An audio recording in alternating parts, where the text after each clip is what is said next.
En abdiquant en 2014, Juan Carlos Ier espérait pouvoir être tenu à distance des scandales.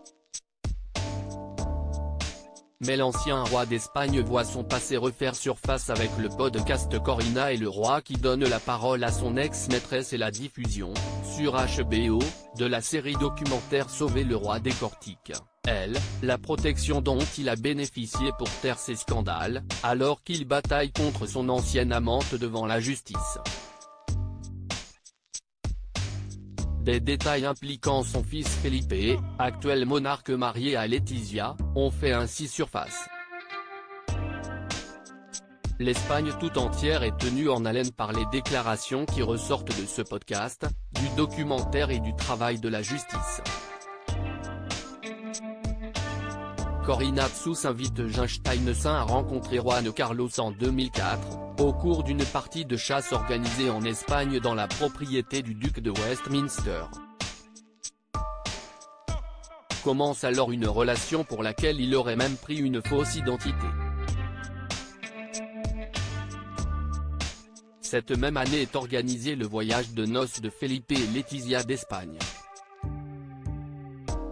L'ancienne maîtresse du roi qui a abdiqué a expliqué dans le podcast comment elle a organisé en 2004, le voyage de noces des princes Felipe et Letizia, dont la moitié du coût fut facturé à un ami de Juan Carlos, indique Le Monde.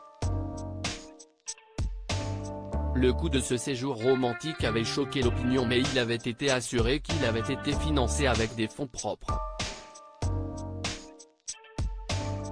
Si est le père du marié, le roi Juan Carlos qui est l'un des généreux organisateurs du voyage.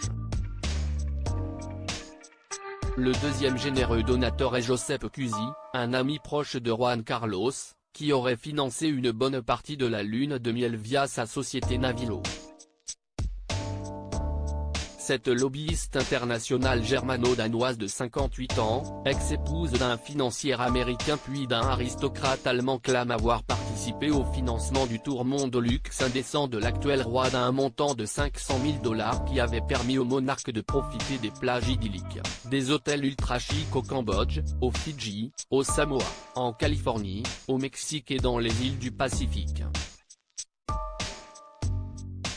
Aujourd'hui, celle qui a été couverte de cadeaux par Juan Carlos affirme être harcelée et espionnée par sur ordre de l'ancien monarque.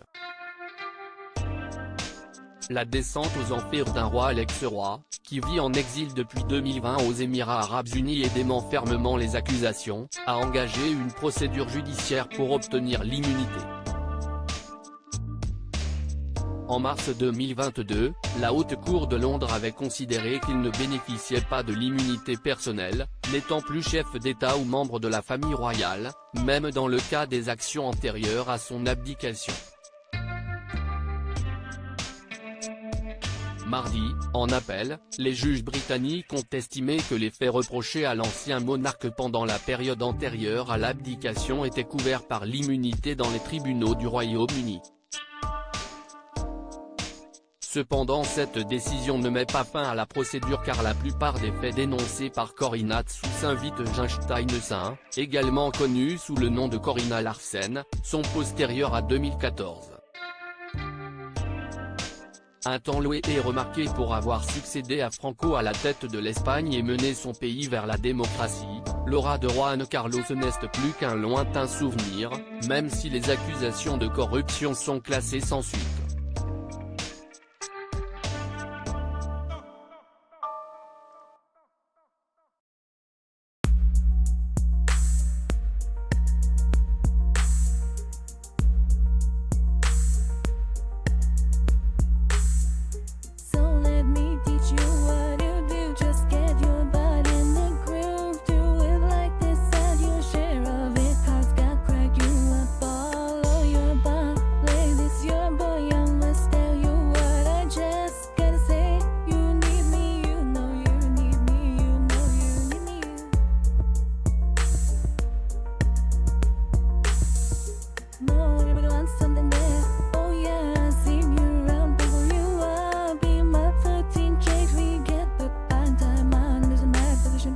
Yeah, you